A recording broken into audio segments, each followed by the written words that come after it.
All right, so this time, we are diving into something huge-y, like universe level huge. We're talking about the nature of time itself. You guys sent in some seriously interesting stuff about entropy. And honestly, I'm kind of freaking out to get into it with you. Yeah, it's one of those things, isn't it? Always gets you thinking. Right, so like, we all feel time moving forward, yeah. But the laws of physics, they don't seem to care which way it goes. It's like, that example everyone uses, billiard balls smashing into each other. Right. You could play that backwards and it still makes sense, physics-wise. So why does it feel like we're stuck going in one direction? That is the million-dollar question, and that's where this whole entropy thing comes in. Basically, it's about how much disorder there is. Second law of thermodynamics. Yeah. Says entropy in, like a closed system. Think the entire universe. It can only go up, never down. So more entropy equals more mess, basically. Gotcha. Exactly. Like, you ever get a brand new deck of cards? Yeah, still in that perfect order. It's easy to shuffle them up, make them random. Good luck getting them back in order, though. So true. Okay, but how does a deck of cards, even a messy one, connect to the feeling that time's always moving forward? Think of it this way. It's about the direction of that change. You take an ice cube, perfectly structured right, it melts, it becomes water, way more disordered. Or how about a campfire? Oh, good example. Start with wood, nice and organized, burns, turns to ash, heat goes everywhere, chaos. That increase in disorder, that's entropy in action, and that, my friend, is basically your arrow of time. Whoa. So every time my room gets messy, every coffee spill, that's all part of this grand universal trend towards disorder. Pretty much. That's kind of profound and terrifying at the same time. It really makes you think, right? Yeah. Our experience of time moving forward, it's basically us witnessing the entire universe slowly but surely becoming more and more disordered. Man, okay, give me a second to process that one. Yep. Like, every time things get more random, we're seeing time's arrow in action. But if this entropy thing just keeps increasing, what happens eventually? Does the universe just become one giant lukewarm mess? That's where we get to the heat death of the universe. Not a fun party. Heat death. Doesn't sound pleasant, no. Not really, no. Like right now, the universe has all these crazy differences in energy, right? You got hot stars, you got cold, empty space, you got dense spots, you got not so dense spots. And these differences, they're basically the fuel. They make all the cool stuff happen. Stars forming, galaxies doing their thing, even life itself. So these differences in the universe are like the batteries powering everything interesting. Exactly. But as entropy keeps going up, those differences, they even out. Think about like a hot cup of coffee. Leave it out, it gets to room temperature eventually. Same idea, just universe-sized. So it's not some sudden explosion or anything. It's more like everything just slowly fizzles out. Pretty much. It's like that dead battery, but on a universal scale, yeah.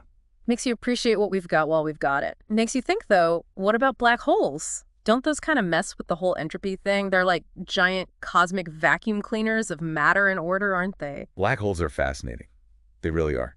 And they have this complex role in all of this. They suck in highly ordered stuff, increasing their own entropy. But, and this is the really cool part, even black holes aren't above the laws of physics. Oh, so what happens? They get full, explode. Not quite.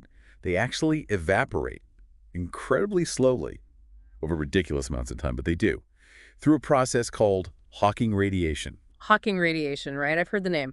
Honestly, though, I'm a little fuzzy on the details. It's mind-bogglingly slow. We're talking way longer than the current age of the universe, yeah. But basically, the black hole kind of dissolves away. So we've got entropy pushing for more disorder, black holes sucking things up, but then slowly dissolving themselves. Yeah. Man, this is giving me a serious existential crisis here. It's a lot to consider, yeah. What's wild is this entropy idea, this whole things getting messier thing, it's tied into our experience of time itself, which I guess brings us back to your original question. Right. We started off wondering why time feels like a one-way street, and now we're talking about the entire universe fizzling out.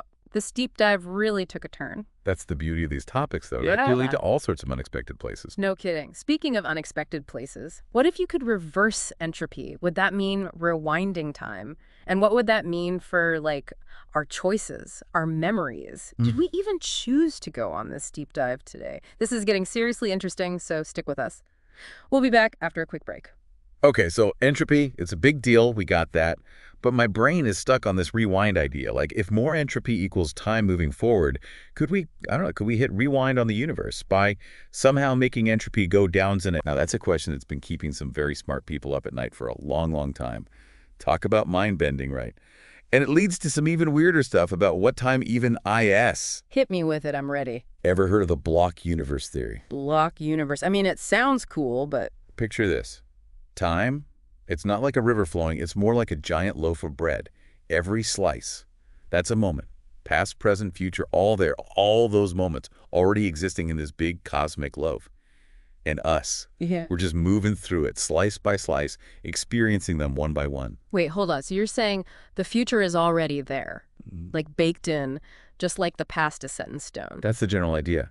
In this model, the past, the present, tomorrow's breakfast, it's all equally real, all laid out in this, as you said, cosmic loaf of time. Whoa. Okay, that's a lot to unpack. So if everything's already there, does that mean free will is like a lie? Are we just along for the ride? Did I even have a choice about that second cup of coffee earlier? See, this is where things get really interesting.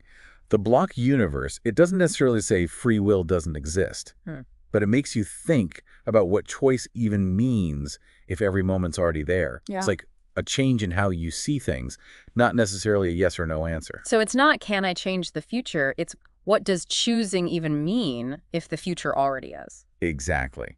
Does cause and effect, the way we normally think about it, even make sense anymore? It's a trip. Okay, my brain's trying to catch up here. If everything's baked in, why do we even feel this arrow of time at all? Why do I remember yesterday but not tomorrow? And that, my friend, is where entropy comes back in. Remember our friend, disorder.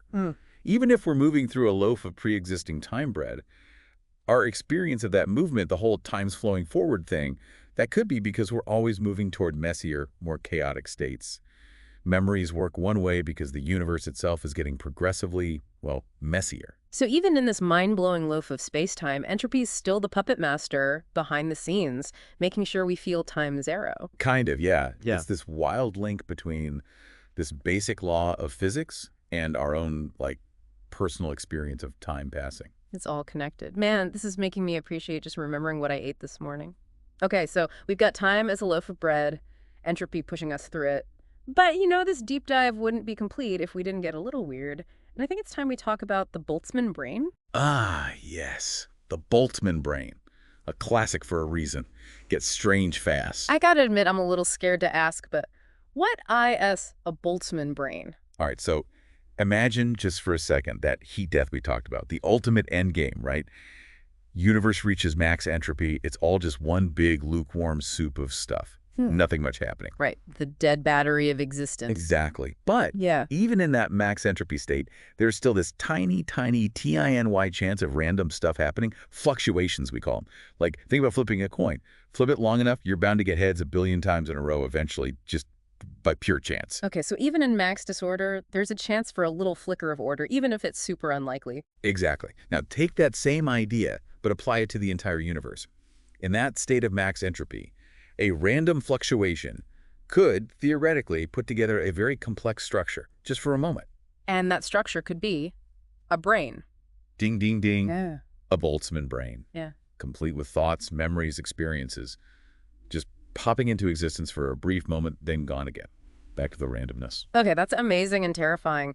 Are you saying there's a chance, even a small one, that WEE are Boltzmann brains? Just a random blip of consciousness in a giant, chaotic universe? It's a thought experiment, right? It's not about having the definitive answer. It's about pushing the limits of what we know and what entropy might mean on the grandest scale. It makes you question everything about what's real, you know? No kidding. Okay, I need a minute to process that one. If you're listening, I hope you're as hooked on this as I am. We went from messy rooms to the end of the universe, and now we might just be a cosmic accident. Stick with us. There's more to come on this deep dive. Okay, so we've gone pretty deep into the universe ending. Kind of makes you want to just, I don't know, eat cake and forget about it all, right? But before we all have a collective existential crisis here, tell me, what does this whole entropy thing look like in our normal lives? Besides my talent for making a mess, obviously. Oh, it's everywhere. It really is. Think about something as basic as baking.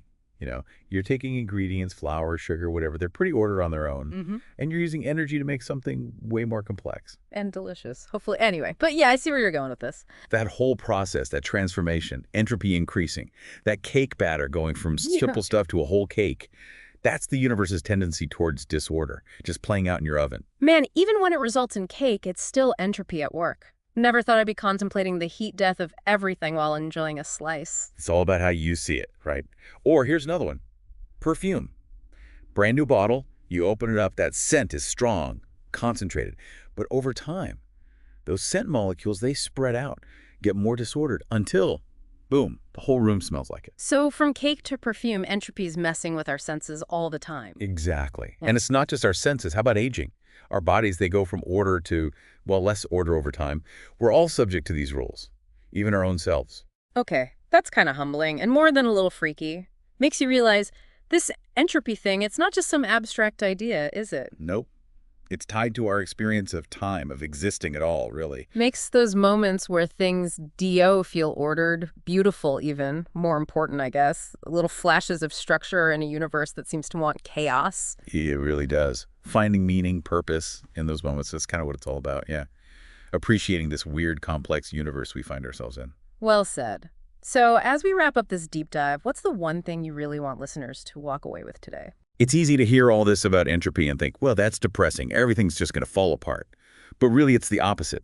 Entropy is what makes change possible. Evolution, even life itself, wouldn't exist without it. A universe with NO entropy would be boring, static. Nothing cool would ever happen. So it's kind of like a double-edged sword then, pushing for disorder, Okay, by UT also making all the good stuff possible in the first place. exactly. This push and pull, order and disorder, it's happening all around us constantly. Kind of beautiful when you think about it like that. A cosmic dance of chaos. I like that. Well, listeners, there you have it, our deep dive into time, entropy, and all the weird stuff in between. We covered it all today, from messy rooms to the end of the universe, and even whether we're just Boltzmann brains having a moment. And hopefully got some folks thinking about their place in all of it, yeah. Yep. Exactly. Because it's like we learned today, the more you dig into these big questions, the more you realize we've only scratched the surface. So keep those questions coming, keep exploring the weird and wonderful, and hey, even in a universe that seems set on chaos, there's always something incredible out there waiting to be discovered. Thanks for diving in with us.